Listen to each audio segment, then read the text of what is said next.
자, 요한복음 4장 23절, 24절의 말씀. 아버지께 참되게 예배하는 자들은 영과 진리로 예배할 때가 오나니 곧 이때라. 아버지께서는 자기에게 이렇게 예배하는 자들을 찾으시느니라. 하나님은 영이시니 예배하는 자가 영과 진리로 예배할지니라. 우리가 잘 아는 말씀인데 영과 진리로 예배하는 사람을 우리 하나님께서 찾으신다 그랬으니까 우리가 찾아가는 것보다는 훨씬 쉽겠죠. 하나님이 우리를 찾아오시면. 그러니까 우리는 어떻게 예배만 드리면 돼요? 영과 진리로 예배 드리면 되겠다. 이제 이런 생각이 드는 거죠. 영이라고 하는 게 하나님이고 하나님은 말씀이니까 말씀이신 하나님, 그 하나님을 진리로 이게 감춰두지 말고 열어준다. 이렇게 하면 그게 예배다 하는 겁니다. 그러니까 말씀이 열어진다. 말씀이 이렇게 풀어진다. 이렇게 보면 그런 예배를 드려야 된다는 얘기입니다. 영과 진리 예배. 요즘 같으면 막 순서가 굉장히 많이 있죠. 예배 순서가 많은데 옛날 초대교회는 그런 순서가 있겠어요? 없겠죠. 그런 순서가 거의 없죠. 모여서 같이 식사하고 같이 기도하고 그리고 말씀을 이제 사도들이 말씀을 나누면서 이제 예배를 드리는 그게 이제 그들의 전부였다고요. 그리고 시편을 통해서 이제 찬송도 하고 이렇게 했던 거죠. 그때 당시는요. 지금은 이제 그런 것들을 이제 좀 요약해서 좀 이렇게 좀 멋들어지게 좀 센스 있게 이 순서를 좀 잡아가지고 이렇게 예배를 드리고 있으니까 그렇게 되는 거죠. 지금은요. 근데 사실 그때는 좀 투박했지만 그때는 이제 말씀을 서로 나누는, 그러니까 영과 진리의 말씀으로 나누는 그 예배를 그 사람들은 이제 드렸던 거죠. 그게 예배라는 걸 알았으니까. 그렇죠? 예수님한테 직접 이제 가르침을 받았을 거니까요. 그래서 그 예배를. 그래서 우리도 이 하나님 말씀을 자꾸 이제 이해를 시켜주려고 저도 그렇게 하는 거고, 그리고 여러분도 그 말씀이 이해가 됐을 때, 말씀이 내 속에 들어오는구나. 내가 이해가 되는구나. 어떤 사람은 이제 머리로만 이해될 수 있는 거고, 어느 날 가슴으로도 이해되면 이게 이제 말씀이 들어오기 시작하죠.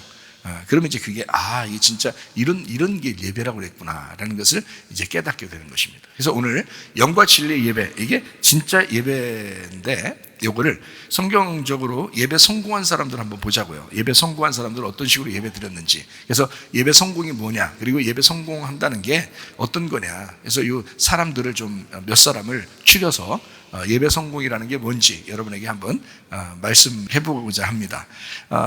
예배를 드리려면 반드시 뭐가 필요하냐면요, 물이 필요합니다. 물. 예배를 드리려면 물이 필요해요. 그래서 이제 사마리아 여자가 요한복음 4장에 이 예배에 대한 이야기를 예수님이 직접 하신 건데 사마리아 여자한테 한 거란 말이에요. 그 사마리아 여자는 어디에 왔었어요? 우물가에 왔었단 말이에요. 매일 우물가에 찾아왔는데 어느 날인지는 잘 몰랐죠. 메시아가 오면 자기한테 예배를 가르쳐 줄 거다라고 생각하고 계속 찾아왔던 거예요. 근데 사실은 이제 그 우물을 먹는다는 게 쓸데없는 거야 라고 얘기하려고 했던 건 아니고 필요하죠. 아래 우물도 필요한데 위에서 있는 물이 필요하죠. 그래서 위에 있는 물이 직접 내려와서 그 여인에게 내가 위에서 온 물이다, 생수다, 이렇게 얘기하는 거죠. 그러니까 이제 그 여자는 그날 생수를 받게 된 겁니다. 생수를. 살아있는 물이죠. 그걸 이제 받게 된 거고, 그 살아있는 물이 예수님이라고 한 거예요. 그게 하나님이라는 거죠. 그래서 그 살아있는 물을 그 여자가 받았을 때 그 여자가 그날 예배에 성공하게 되는 것입니다. 그러니까 예배 성공이라고 하는 것은 뭐가 있어야 되냐? 물이 있어야 된다. 그 물이. 그러니까 물이 얼마나 중요한가? 이 성경을 우리가 또 보면 알 수 있는데요. 이사야 55장 1절 한번 보겠습니다. 오라 너희 모든 목마른 자들아 물로 나와라. 돈 없는 자도 와라. 너희는 와서 사 먹되 돈 없이 값없이 와서 포도주와 젖을 사라. 포도주와 젖도 다 마찬가지죠. 이게 물에 해당하는 것이잖아요. 그러니까 목마른 자들아 물로 나와라 그러잖아요. 그런 게 주님께 오라는 얘기잖아요. 하나님께 오라는 얘기거든요. 목마른 사람들이 오라는 거예요. 배부른 사람 오는 게 아니고 목마른 사람들이 와라. 이렇게 물이 필요한 사람들에게 물을 주고 싶다 하는 그게 하나님 마음인 거죠. 그냥 한번 드러나 보자, 이건 아니죠. 그거는 바리새인들이나 하는 짓이고요. 진짜 목마른 사람들이 그 물을 사모하여, 사마리아 여자 같은 사람 말이에요. 진짜 주님 오시면 나한테 모든 걸 가르쳐 줄 텐데 하고 그렇게 기다리던 그런 여인 같은.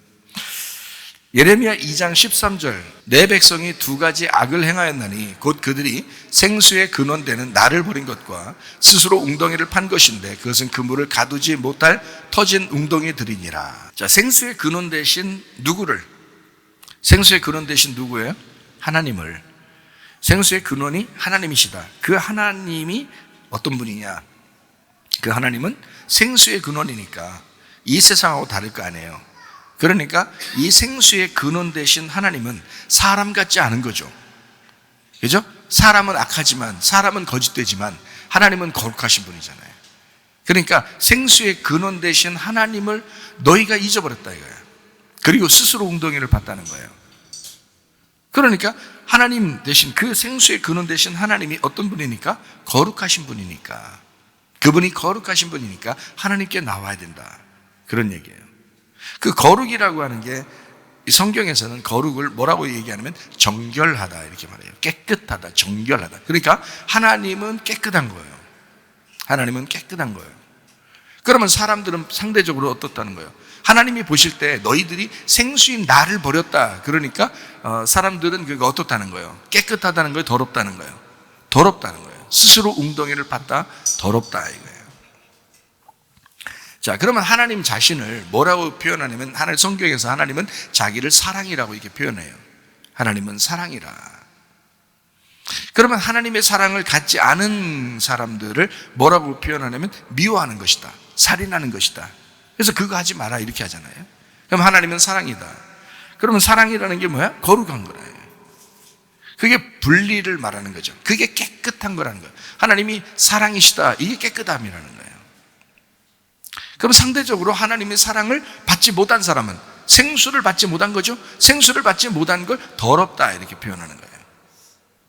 그래서 생수를 하나님은 진리라 또는 참되다 이렇게 말하면, 생수를 받지 못한 사람들은 어떤 사람이 거짓되다, 진실하지 못하다, 뭔가 감춰져 있다. 예. 그러니까 겉과 속이 다르다. 그걸 이제 거짓되다, 더럽다 이렇게 표현하는 거예요. 외식하는. 그러니까 예수님도 죄인들을 만났을 때는, 죄인들은 이미 죄가 드러났잖아요. 그러니까 주님은 깨끗하다고 여기는 겁니다. 근데 자기는 속에 죄인인데 겉으로 아닌 그런 것처럼 깨끗하게 보이는 것처럼 겉과 속이 다른 사람들, 바리새인들이나 뭐 서기관들이나 이런 사람들을 만나면 예수님은 굉장히 혼을 내죠. 그러니까 그거 부셔버려야 되니까 그런 거예요. 그 사람들 미워해서 그런 거예요? 아니죠. 미워하면 뭐하러 그걸 혼내겠어요? 미워하지 않고 사랑하니까 혼내는 거죠. 자기 자식을 징계한다 그러잖아요, 주님께서. 그죠? 하나님은 자기 자식들을 징계한다, 자기 자녀를. 징계하지 않는 자식이 어떻게 하나님의 자녀냐라고 얘기하죠. 그러니까 징계를 받을 때 그걸 기쁘게 여겨라. 왜냐하면 하나님이 우리를 자녀로 생각하는 것이다. 바리새인들과 서기관들도 하나님이 미워한 게 아니에요. 그러니까 사람들 잘못 성경 판단하면 바리새인과 사두개인들을 굉장히 미워하고 잘못된 사람처럼 생각하는데, 여러분이 그런 사람이에요. 우리가 그런 사람이라고요. 외식적이잖아요. 속과 겉이 다 다르잖아요. 평생 죽을 때까지 속과 겉이 다른 사람들이라고. 누굴 만나야 돼요? 생수 대신 하나님을 만나셔야 된다. 생수 대신 하나님 앞에 와야 된다. 스스로 웅덩이 파지 마라. 하늘의 생수를 받아야 된다. 하늘의 생수를 받아서 이왕이면 하루를 살더라도, 한 달, 1년, 10년을 살더라도 하나님과 동행하는 삶을 살게 되면 거룩한 삶을 살게 되죠. 사랑이 많은 생활을 하게 되죠. 거룩한, 깨끗한 생활을 하게 되죠. 그러니까 그렇게 생활을 하다가 주님에게 오라는 거예요. 그게 성경인 거예요. 이미 다 깨끗해진 사람한테 성경이 뭐가 필요 있어요? 이미 다 깨끗해지고 이미 천국에 간 사람한테는 성경이 필요 없죠. 어떤 사람은 그래요? 성경은 평생 배워야 되고 죽어서도 하늘나라 올라가면 성경 배운다 그러는데, 하늘나라 올라가면 다 아는 걸 뭘 성경을 또 배우고 앉아있겠어요? 그래서 성경 공부가 있대요. 거기 성경 공부가 있대요. 거기 천국에 가면. 어떤 사람이 하는 얘기가. 제가 알기로는 그렇지 않습니다. 거기에 죽어서 가면은 이미 다 완성됐잖아요. 그러니까 성경이 아예 돼버렸기 때문에, 말씀이 아예 돼버렸기 때문에 거기서 성경 공부를 따로 할 필요가 없어요. 이미 다 말씀을 다 깨달은 거죠, 그 가면. 근데 어느 사람에게 필요한 거, 이 말씀은 예배 드리면서 영과 진리 예배를 드리라는 거예요. 왜요? 이 땅에서 필요한 거예요. 이 땅에서. 그 말씀이 여러분에게 이해가 돼야 되고 이 말씀이 풀어져야 되니까. 그래야 그 말씀 앞에 돌아오고 거룩해지고 깨끗해지고 정결한 예배를 드릴 수가 있다는 겁니다. 그러니까 거룩 자체가 예배라는 거예요. 정결하다, 그게 예배라는 거예요. 그렇죠? 왜냐하면 생수의 근원 되신 하나님이 예배니까 우리가 그분에게 예배 드리는 거잖아요. 근데 더러움이 있는 사람이 하나님 앞에 나와서, 하나님, 내가 아직도 더럽네요. 내가 아직도 거짓입니다. 내가 아직도 외식적입니다. 하나님, 내가 겉과 속이 다르네요. 그러면 하나님 앞에 자기 자신을 인정한 거죠. 하나님의 거룩하심과 하나님의 깨끗하심, 하나님의 그 정결하심을 인정한 거죠. 하나님의 사랑을 인정한 거죠. 예배란 말이에요. 그게 예배 성공이라고 하는 것입니다. 우리가 뭐 다 잘나서 이미 완성돼서 예배할 필요도 없는 그런 사람이면 뭐하러 예배를 드려, 이 땅에서. 예배를 드리면서 하나님과 나를 구분하고 그 하나님에게 경배하는 삶을 사는 거, 이거를 예배라 그런다. 그래서 생수의 근원 대신 하나님을 버린 것이, 그게 악이다. 그리고 스스로 웅덩이를 판 것이 악한 거다. 무슨 말인지 알겠죠? 그러니까 하나님이 선한 거예요. 하나님이 깨끗한 거예요. 하나님이 생수인 거예요. 우리는 자기 스스로 판 웅덩이인 거고요. 사마리아 여자가 나옵니다. 요한복음 4장에 보면 사마리아 여자가 나오는데, 그 여자는 매일 우물을 뚫어 다니던 사람이었어요. 어디서 흘러나오는 물이죠? 그게 우물이라는 게 밑에서 흘러나오는 물이에요. 땅에서 흘러나오는 물. 근데 예수님은 그 여자를 만나가지고 땅에서 흘러나오는 물에 대한 이야기를 하지 않고 위에서 내려오는 물에 대한 이야기를 해요. 그걸 생수라 그럽니다. 그럼 아래에 있는 물은, 지금까지 너가 먹고 있었던 이 아래에 있는 물은 지금부터는 이 물을 네가 사모하지 말고 위에서 내려오는 물을 사모하라는 거죠. 그게 필요 없다는 게 아니라 지금도 먹어야 되고 내일도 먹어야 되는 물이에요. 우물물을 떠서 먹는 게 필요하지만 하늘에서 내려오는 물을 네가 마셔야 된다. 그걸 사모해야 된다. 그래서 예수님을 만나게 되죠. 그게 영과 진리의 예배라는 것입니다. 물과 함께 우물가에서 만난 그 예수님, 신랑과 사마리아 여자라는 신부가 만나는 거죠. 그래서 신랑과 신부의 만남의 장소 어디예요? 우물가예요. 우물가에서 만나는 거예요. 그 여자는 아랫물을 먹고 있었던 여자예요. 예수님이 오니까 위물을 깨닫게 된 거예요. 그걸 결혼이라고 한다. 그러면 결혼을 이 사마리아 여자가 예수님을 만나서 생수라는 걸 깨닫고 거기서 생수가 드러나서, 감춰졌던 생수가 드러나, 그래서 그 예수님하고 거기서 이 우물에 대한 이야기, 물에 대한 이야기, 생수에 대한 이야기를 하다가 거기서 예수님을 만나가지고 아 그렇구나라고 예수님을 발견한, 그것이 뭐냐? 예배 성공이라는 겁니다. 그게 예배 성공이라는 것입니다. 예배 성공은 말씀이 깨달아지지 않고서는 예배 성공할 수가 없습니다. 우리가 죽을 때까지 필요한 것이 말씀이거든요. 그 말씀이 깨달아지는 것, 이것이 예배라는 거예요. 영과 진리의 예배, 그게 깨달아지는 것이다. 자, 요한복음 9장을 한번 볼까요? 9장 5절. 내가 세상에 있는 동안에는 세상의 빛이로라. 세상의 빛으로라. 예수님께서 이 땅에 뭘로 오셨다는 거예요? 빛으로 오셨다. 이렇게. 창세기 1장 3절에 첫째 날 창조한 게 뭐예요? 빛입니다. 하나님이 이르시되 빛이 있으라 하시니 빛이 있었고, 하나님이 누구예요? 예수님이죠. 근데 이 땅에 인간으로 내려와야 되니까 그 인간으로 내려온 그분을 빛이라고 한 거죠. 그러니까 하나님은 예수님인데, 예수님이 하나님인데 그냥 그 자리에 있으면 인간들하고 관계가 없잖아요. 그래서 인간들에게 내려온 예수님을 빛이라고 한 거예요. 그래서 빛이 있으라라고 얘기한 거예요. 그게 첫째 날인 겁니다. 그러니까 원래부터 빛이 아니고 그 빛은 만들어진 거다. 이 땅에 오신 예수님이라. 그게 빛은 만들어졌다. 그걸 첫째 날이라는 거예요. 그 빛이 왜 왔어요? 어둠 가운데 있는 우리들하고 하나가 되려고 빛이 오신 거다. 그게 요한복음 1장에 나와 있는 얘기죠. 네. 근데 사람들이 어두운데 그거를 깨닫지 못했어요.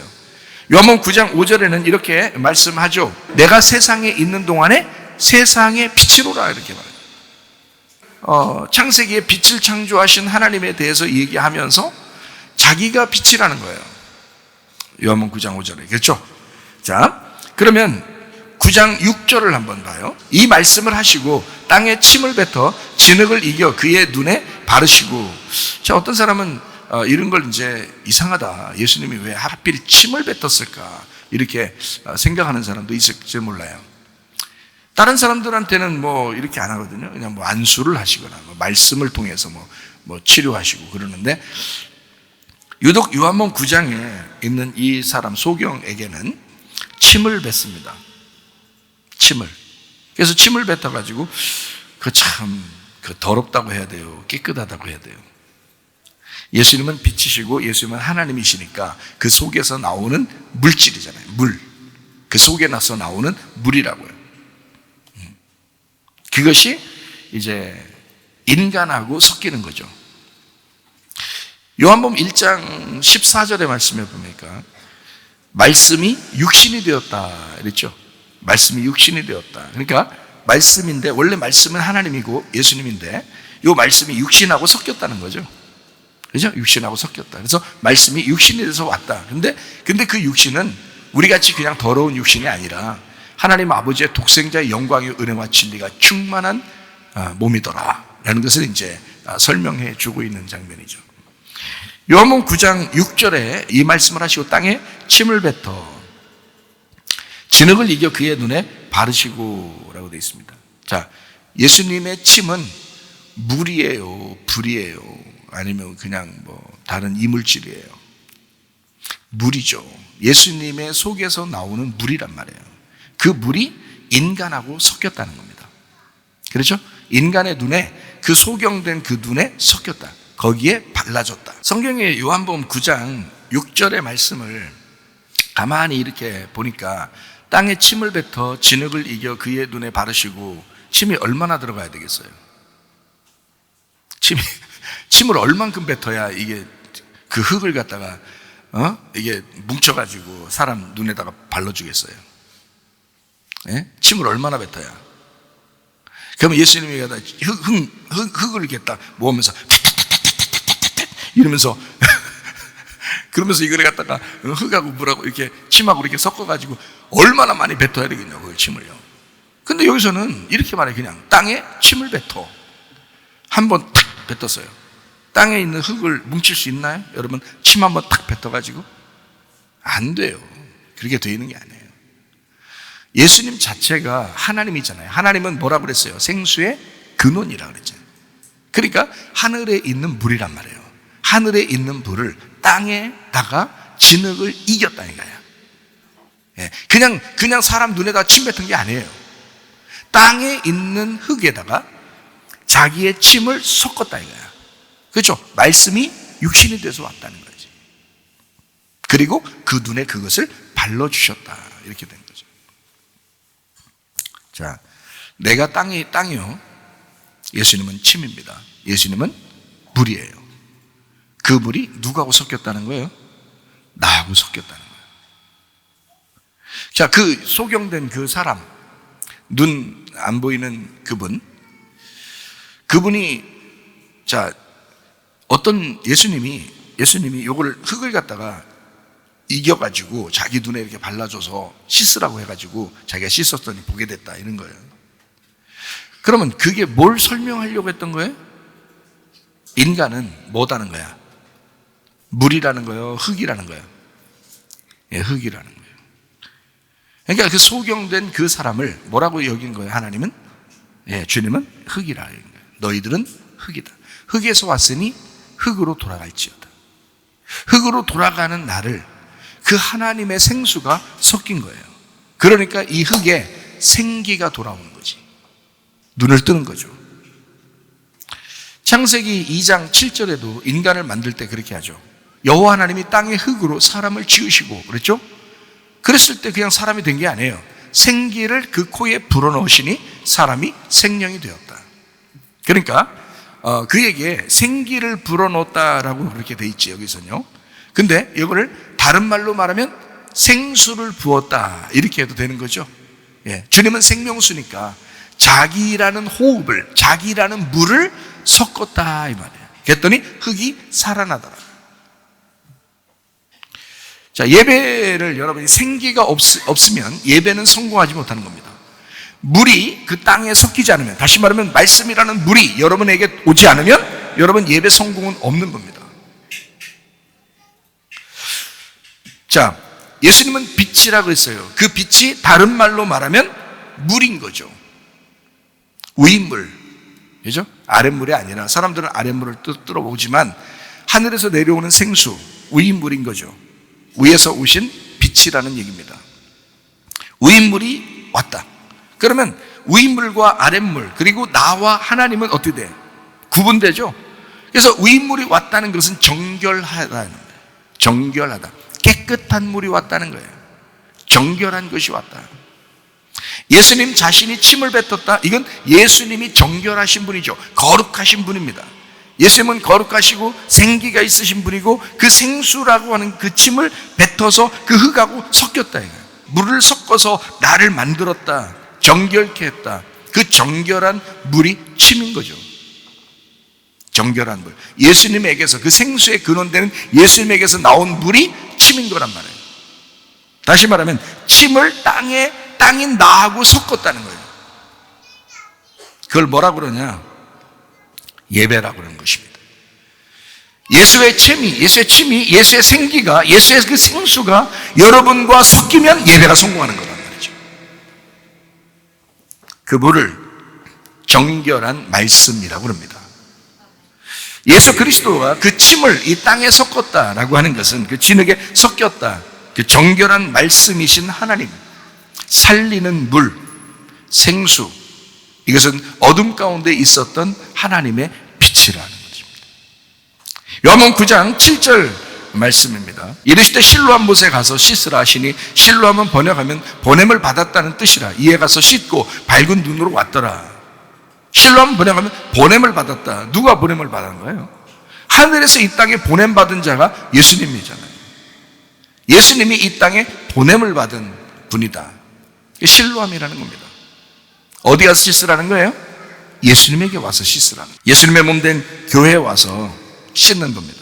물이라고 하는 게 굉장히 중요하죠. 그렇게 씻고 그렇게 하나가 되는 물, 그것 때문에 예배가 성공하는 것입니다. 다른 게 아니고. 그래서 예배 성공은 물이 있어야 된다는 것입니다. 자, 요한복음 2장에 보면 가나의 혼인잔치가 나와요. 그죠? 요한복음 2장에 보면 가나의 혼인잔치. 거기에 물이 어떻게 돼요? 물이 포도주가 되잖아요. 그냥 물 마시면 안 되죠. 야, 결혼식장 갔더니 물 먹이더라. 이상하잖아요. 응? 물을 포도주로 바꿔서. 근데 이 사람들이 먹어보고서 다 뭐라 그래요? 야, 아까보다 더 맛있다. 이런 얘기 하잖아요. 아까 먹은 것도 좋았는데 지금 더 맛있다. 야, 진짜 배기 포도주가 나왔다. 이러잖아요. 자, 물이 포도주 되니까 무슨 잔치가 되냐면 생명의 잔치가 됩니다. 물이 포도주가 되니까 더 즐겁고 더 행복한 어린 양의 혼인잔치가 되는 거죠. 주님이 역사하신 어린 양의 혼인잔치가 됐어요. 그렇죠?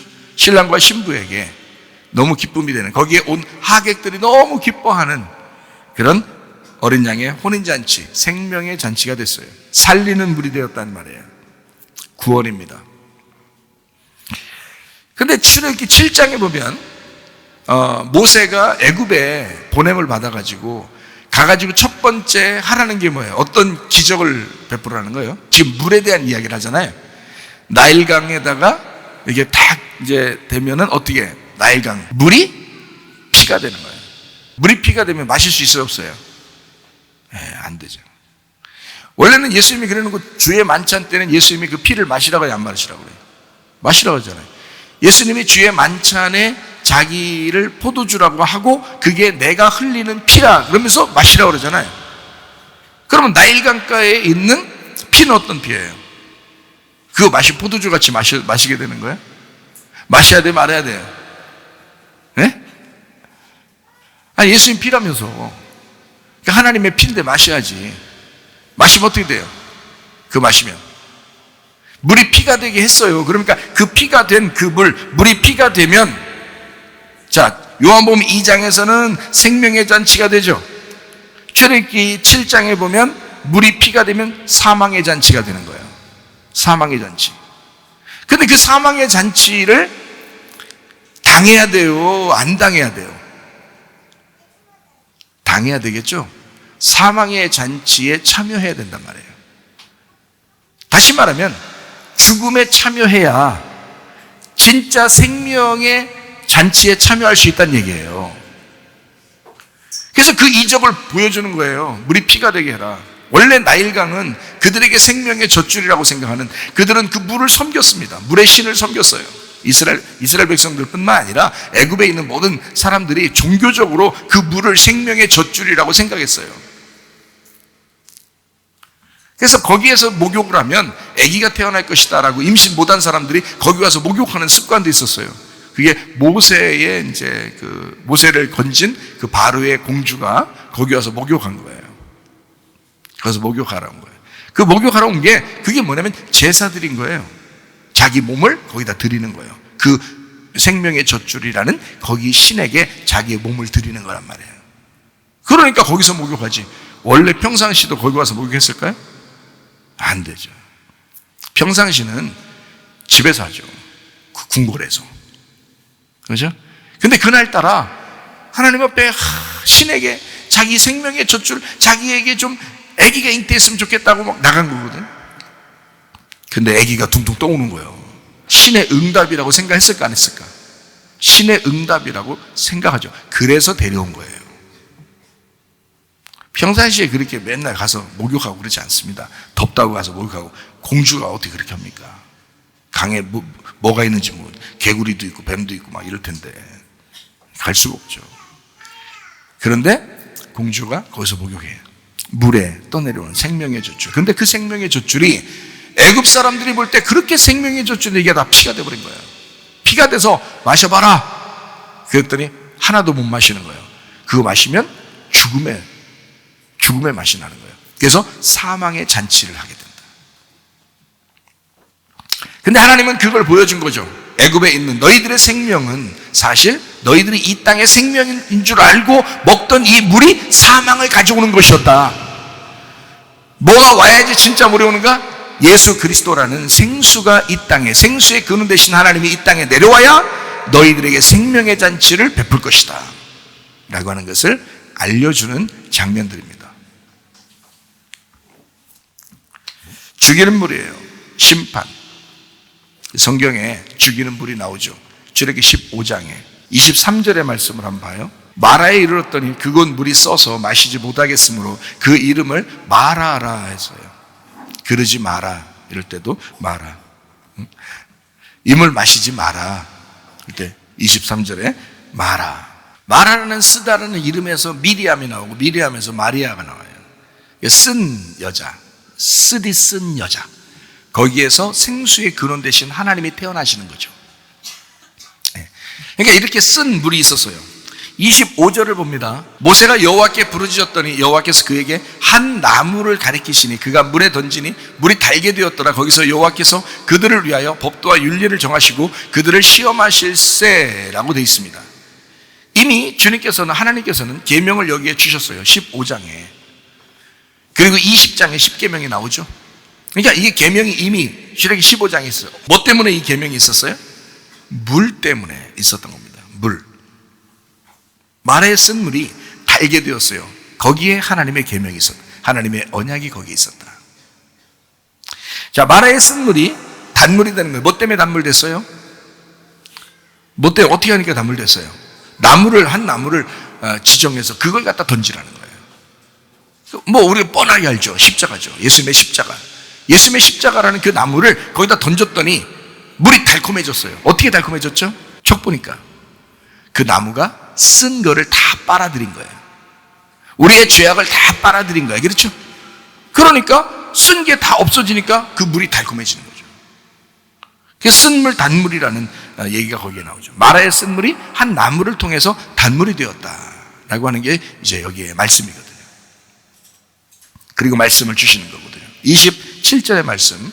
그들이 엘림에 이르니 거기에 물샘 12과 종려나무 70그루가 있는지라 거기서 그들이 그 물 곁에 장막을 쳤다. 장막이라고 하는, 성경의 장막이라고 하는 건 뭐예요? 성전, 하나님의 교회, 이렇게 말하는 거죠. 거기에 뭐가 있었어요? 물샘 12. 물이 흐르는, 그 살아있는 물이 흐르는 물샘이 12개예요. 구약의 지파가 몇 개죠? 12지파. 신약의 제자가 몇 명이죠? 12제자. 그렇죠? 보석이 몇 개죠? 요한계시록에 보면 하늘나라에 있는 보석이 몇 개예요? 12개. 예. 그리고 문도 12개. 천사도 12. 다 12로 돼 있죠? 12. 교회의 모습입니다. 완성된 교회의 모습, 그게 12이에요. 예수 그리스도가 이 땅에 오셔서 완성하면 그러면 12이 되는 겁니다.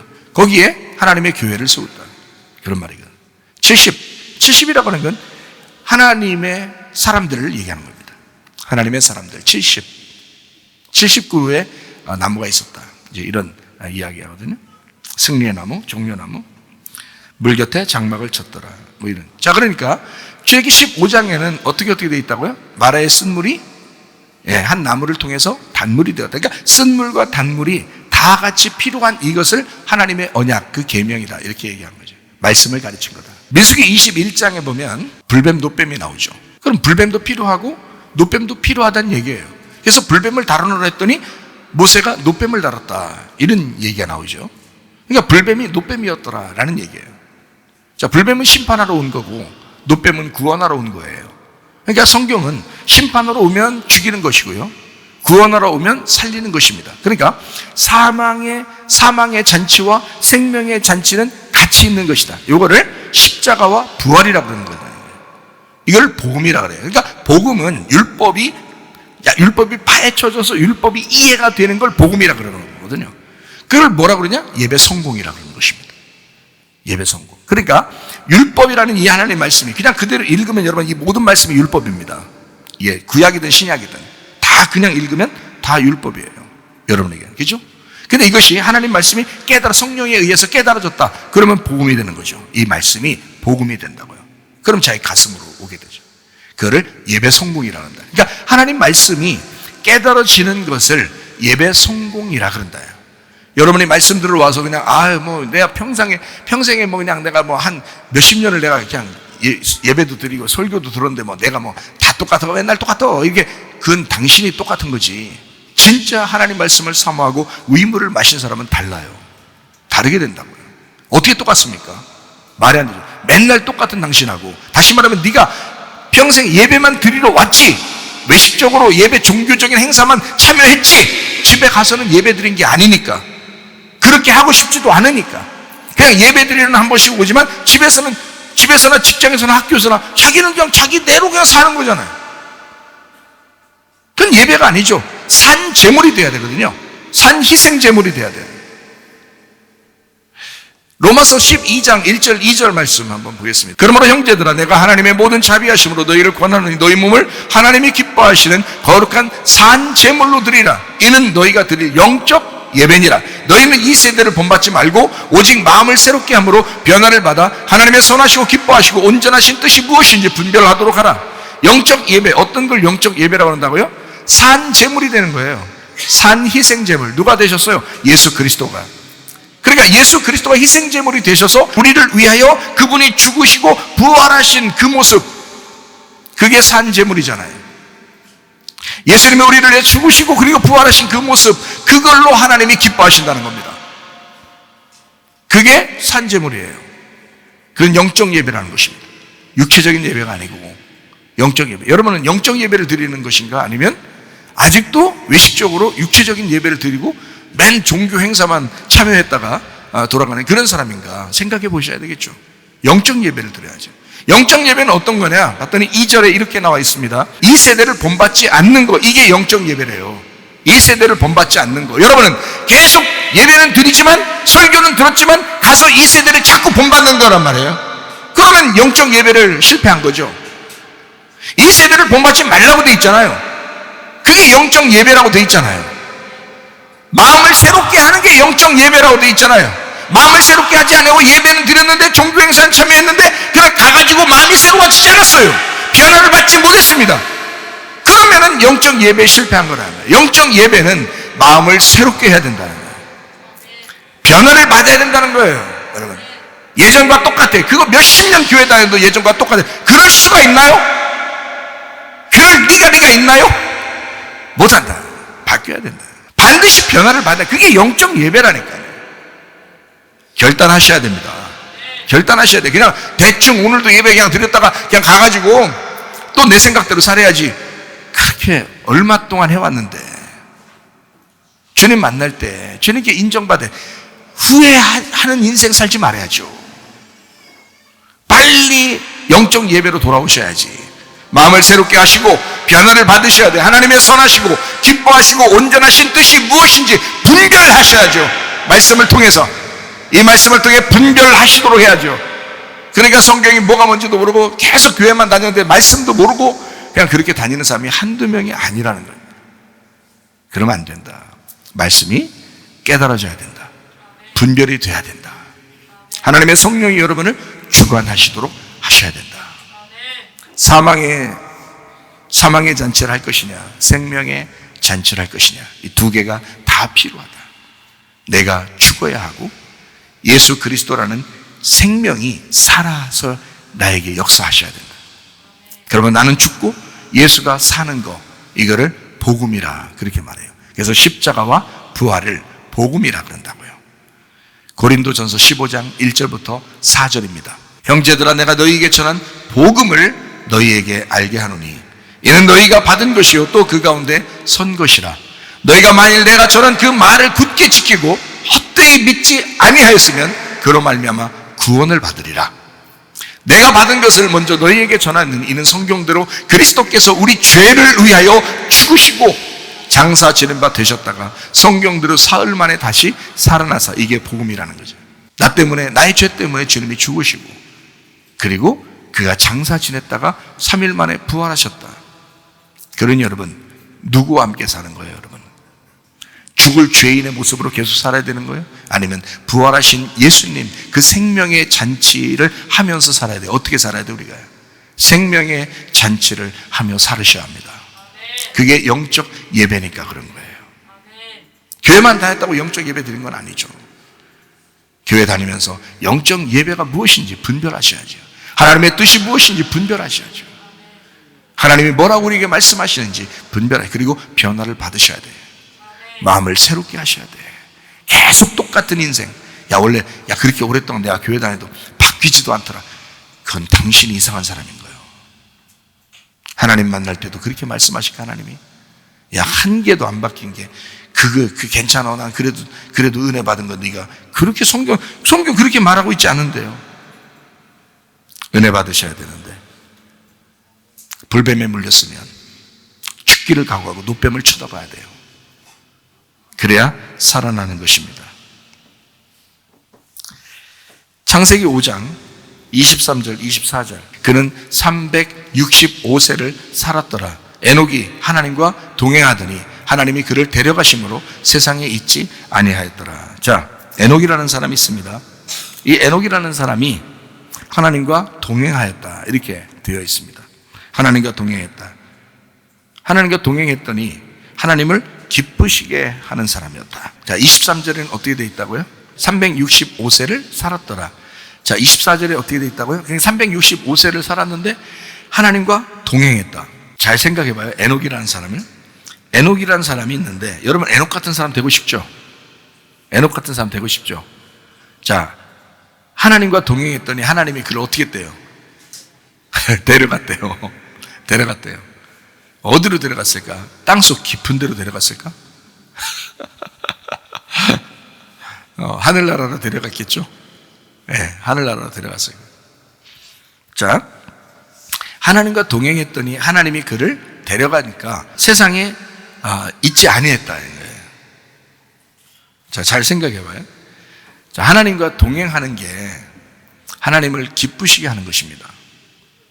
히브리서 11장 5절 한번 볼까요? 믿음으로 에녹은 죽음을 보지 않고 옮겨졌으니 하나님이 그를 옮기심으로 다시 보이지 아니하였느니라. 그는 옮겨지기 전에 하나님을 어떻게 했다고요? 기쁘시게 하는 자라 하는 증거를 받았다 그랬어요. 여러분에게 하나님을 기쁘시게 하는 증거가 있습니까? 어떻게 해야지 하나님을 기쁘시게 하는 증거가 나타난대요? 에녹을 잘 보면 알겠죠? 에녹을 잘 보면 이 사람이 어떻게 살았는지를 보면 하나님을 기쁘시게 하는 게 뭔지를 알게 되겠죠? 자, 어떻게 했더니 하나님을 기쁘시게 하는 사람이라고 이 사람이 인정을 받게 돼요? 그 증거를 받았다고 그래요? 하나님과 동행하였다. 하나님을 동행하는 것이, 하나님하고 보조를 맞춰서 함께 걸어가는 것을 하나님은 기쁘다라고 여긴다는 거예요. 네가 나보다 앞서 나가는 게 아니라 네가 나하고 함께 동행하는 것을 하나님은 기쁘게 여긴다는 거예요. 너 너무 앞서 나가지 말라는 거야. 에녹은 앞서 나간 사람이 아니에요.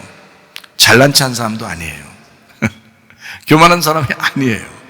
에녹은 늘 하나님하고 보조를 같이 맞추어서 가려고 했던, 말씀하고 보조를 같이 맞추어서 가려고 했던 겸손한 사람이었습니다.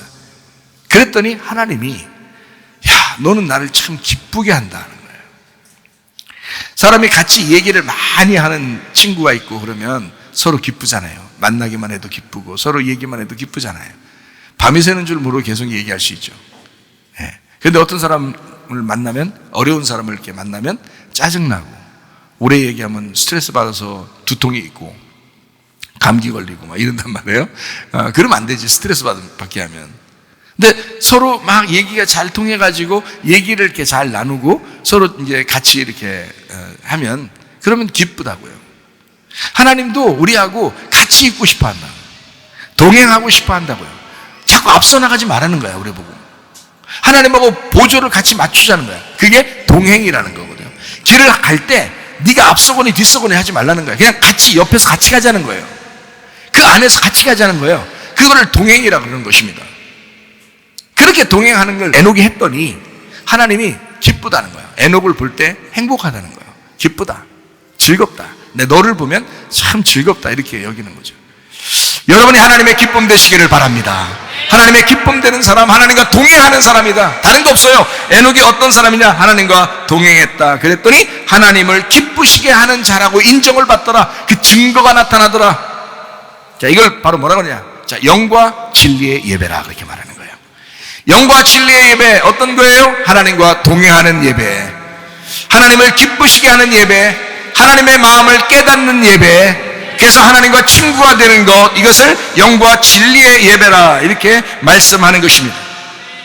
더 이상 땅에 있지 않는 예배, 이거를 영과 진리의 예배라 그런다. 에녹이 더 이상 땅에 있지 않았다. 하나님이 그를 옮기셨기 때문에 하늘의 삶을 살게 되었다. 그가 땅에 있지 않았다. 만약에 이 말이 진짜, 여러분 에녹 보면은, 우리가 성경을 보면요, 막 데리고 확 간 것 같죠. 그러니까 그렇게 여겨지잖아요. 우리도 데려갔으면 좋겠다. 그냥 죽지 않고 여기서 확 데려갔으면 좋겠다. 이런 생각을, 에녹을 보면서 그런 생각을 하는 사람들도 있죠.